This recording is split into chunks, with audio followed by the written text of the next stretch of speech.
और हम लोगों के आने में देर बारी बारी से हम लोग नहीं आए। पांचों हमारे जो MLAs हैं MIM के, वो सभी लोग आए हैं। फिर से जनाब असदुद्दीन साहब का हुक्म भी पहले था, वो बेचारे अभी नहीं आ सके हैं, लेकिन उनकी तरफ से भी हम लोग ताज़ियत करने आए हैं। अपना भी फरीजा था ताज़ियत करने का।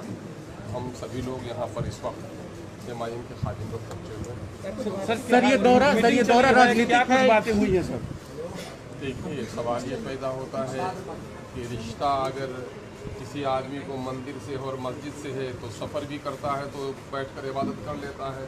अब कहिएगा कि नमाज के लिए कि पूजा के लिए है, भाई असल मामला ताज़ियत के हम लोग आए हैं, है ना। गम में बर वक्त चुके बिहार की गवर्नमेंट, जिसकी जिम्मेदारी बनती थी कि जो लाखों लोगों के दिलों में बसते थे, उसको अपनी बस्ती का कब्रिस्तान नसीब नहीं हो सका, उस मौके से हम लोग नहीं आ सके। और आज तो हम लोग बल्कि कहेंगे कि बिहार हुकूमत की जिम्मेदारी है कि इनको ज़्यादा से ज़्यादा सिक्योरिटी, बल्कि सच्ची बात तो यह है कि थर्ड क्लास की सिक्योरिटी मिलनी चाहिए जिस खानवादी से इनके ताल्लुक हैं। सर एक वीडियो वायरल हो रहा था जिसमें कहा गया था कि असदुद्दीन ओवैसी साहब, जब उनसे हेल्प मांगा गया शहाबुद्दीन साहब के लिए, तो उन्होंने कहा कि आप मदद RJD से मांगिए। इसमें कितनी सच्चाई है सर, जरा बताइए। नहीं, आप मदद RJD से मांगने के लिए इनके तरफ से कोई मदद की बात नहीं कही गई थी। उनके दोनों के तो रफीकाना ताल्लुकात। अब RJD का मामला इनके साथ क्या रहा वो तो आप लोग अच्छी तरह से जानते हैं, है ना। कि मैं सोच सिकंदरपुरी का एक शेर पढ़ता हूँ कि उन्होंने कहा था कि गुस्ल भी हो चुका, लोग कफना चुके, जिनके खातिर मरे वो ये कहने लगे, मरने वाले से अब रिश्ता नाता है क्या, कब्र तक जाना दूर। तो मामला तो ये है कि उन लोगों से पूछिए, इनके रफीकाना ताल्लुकात थे। सर अभी अपना ऑफर दिया है शहाबुद्दीन साहब लड़के को, अभी अपना ऑफर दिया है शहाबुद्दीन साहब लड़के को MIM का लिए। ऐसे में क्या लग रहा है ओसामा साहब को एक डिसीजन लेने की जरूरत है, सब डिसीजन लेने की। देखिए, ओसामा साहब मरहूम डॉक्टर और लोगों को क़यादत की तलाश है, और ओसामा में अल्लाह तबारक तआला ने बहुत सारी सिफत रखी। तालीम याफ्ता नौजवान है, एक संजीदा नौजवान है, और बाप की जमानती और बाप की तरह मुखलिस है वो नौजवान, इसलिए उनको मौका मिलना चाहिए। बात की कोई पार्टी क्या किसी को लीडर बनाएगी, जिन लोगों के दिलों में वो बसे हुए थे। यकीनन है कि नौजवानों का जो तबका जिस जोश और जज्बे से, और जो महरूम और मजलूम तबका जो उम्मीद भरी नजरों से शहाबुद्दीन साहब की तरफ देख रहे थे, आज ओसामा की तरफ देख रहे हैं। आप सर होने के लिए क्या आप लोग सरकार में उथल पुथल मची हुई है, क्या होने वाला है, क्या लग रहा है? अब ये बातें तो अभी देखिए, हम लोग तो जान ही रहे हैं कि एक तरफ है माह रोशन, एक तरफ है माह रू, दो तरफ की आग में कैसे बचेगी आप लोग। हमारा मामला तो ये है, एक तरफ मुखालिफिन की जमात है, एक तरफ हिज़्ब हुकूमत है, उनको कहिए जो जोड़ने और तोड़ने के आदी हैं। MIM कभी भी इक़्तिदार की राजनीति नहीं करती। MIM का अपना साफ कहना है कि महरूम तबक़ात को इंसाफ मिले, लोगों को हक़ और हुकूक मिले। हम इस बात के तलबगार हैं, हम इंसाफ के तलबगार हैं, हम इक़्तिदार के तोड़ने और जोड़ने पर बहुत विश्वास हैं। सर आपकी पार्टी के विधायक इजहार जो आपके साथ है, उनको ऑफर मिला हुआ है राजद से। हाल ही में उन्होंने बयान दिया है कि अगर तेजस्वी यादव कुछ इस तरह का कदम उठाते हैं तो बिल्कुल हम लोग सोचेंगे। कैसे देखते? अब सवाल ये पैदा यकीनन है कि ऐवान में हम हैं और आवाम ने हमें जिता कर भेजा है, तो गाँव की सड़क पुलियों के लिए नहीं भेजा है, बल्कि बिहार में एक अच्छी हुकूमत बने, अच्छे लोगों के हाथों में इक़्तिदार आए, फ़िरका परस्ती से समाज बचे, इस तरह की कोशिश करनी चाहिए। तो उन्होंने तो ठीक ही कहा है कि भाई सभी लोग अभी खुशामद करते हैं, ये सिर्फ हुकूमत बनाने जोड़ने तोड़ने पर कोशिश करते हैं। अभी हम लोग देखेंगे जो समाज के लिए अच्छा होगा उसके बारे में हम लोग सोचेंगे। सर आप लोग भी जोड़ने तोड़ने अभी ऑफर दिया है कि नहीं? साहब के परिवार को RJD में बने रहना चाहिए या फिर पार्टी को छोड़ देनी चाहिए, क्योंकि इस ऐन वक्त पे जब वहाँ पे ओसामा साहब इधर उधर भटक रहे थे, किसी ने, जैसा कि उन लोगों का मानना है कि हम तो चूँकि गम की इस महफिल में इस वक्त आए हैं उनसे शरीक होने के लिए, और मैं समझता हूँ ओसामा एक साले फ़िक्र का तालीम याफ्ता नौजवान है, मरहूम शहाबुद्दीन साहब के करीब रहने वाले उनके दोस्तों का भी एक हल्का है।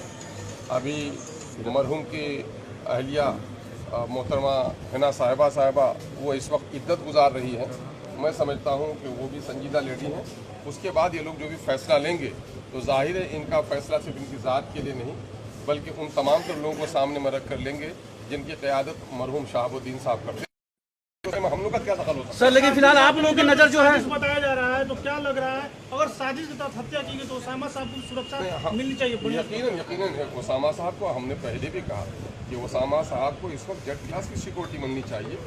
जो इस वक्त लाकानूनियत है और जो खौफ व हरास का माहौल बना हुआ, ऐसे वक्त में तो चाहिए ही कि इनको वो किया जाए। आखिर मैं ये कहता हूँ कि जब शहाबुद्दीन साहब को बिहार की वादियों में नहीं रहने दिया गया और लॉ एंड ऑर्डर की कमजोरी ही तो थी कि दिल्ली भेजा गया, तो जब उसको भेजा गया है तो उसकी बेटे की हिफाजत के लिए तो हुकूमत की जिम्मेदारी बनती है कि उसको खातिल खा सिक्योरिटी का निज़ाम करे। सर, एक सिक्किम में एक आदमी की मौत हुई थी जिसमें आपके पार्टी के वहाँ के विधायक ने उनको वहाँ से मौत, मतलब उनको बुला करके यहाँ मैयत हुआ था उनका, लेकिन आप लोगों ने शहाबुद्दीन साहब की आवाज़ सदन में क्यों नहीं उठाया? नहीं, सदन का मामला ये हुआ कि शहाबुद्दीन साहब के इंतकाल के बाद आपको खबर होनी चाहिए कि सदन का एहतमाम नहीं हुआ है।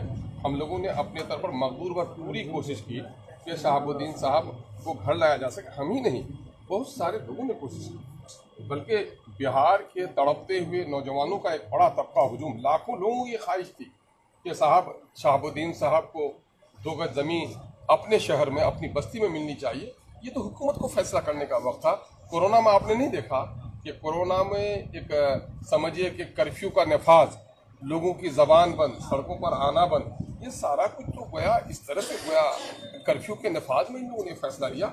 हम लोग की पूरी ख्वाहिश की पूरी कोशिश थी, सर, हमारे लीडर ने कोशिश की, हम लोगों ने कोशिश की, सारे लोगों ने कोशिश सर, इस मुलाकात को क्या समझा जाए कि आप कहीं ओवैसी की नेताओं का ऑफर आ रहा है इनके लिए, क्या भाईजान मामला ये है कि ये फैसला तो अजीज़ी उसामा साहब को, और जाहिर है कि उनकी वालदा इस हालत में नहीं है कि कोई सियासी फैसला लें।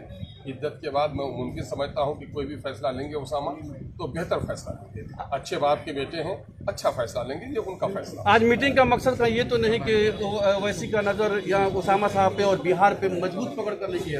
मामला ये है कि ज़रा इस बात का ख्याल रखें, ये कोई मीटिंग नहीं है। ये आपके यहाँ भी, हमारे यहाँ भी हर धड़कते हुए दिल और इंसान के इसमें है कि खुशियों में शरीक न हो पाए, गम में शरीक होना चाहिए। ये हम गम में शरीक होने। कल जिस तरह लालू यादव का जन्मदिन था और ऐसे में मांझी से मिलने थे, इसको क्या मानते हैं? बिहार की अब सवाल ये पैदा होता है कि बिहार की हुकूमत शुरू से बैसाखी पर खड़ी है ना, तो जाहिर है कि कभी पौवा को, कभी पासी को ठीक करने के लिए लोग दाएं बाएं होते रहते हैं। और वैसे भी एक बात मैं कह दूं बिहार की सियासत के बारे में कि इसको ये फिक्र है कि कारवां का क्या हुआ, हर कोई लड़ रहा है कि सरदार कौन। बिहार में इस वक्त सिर्फ चीफ मिनिस्टर बनने की लड़ाई है।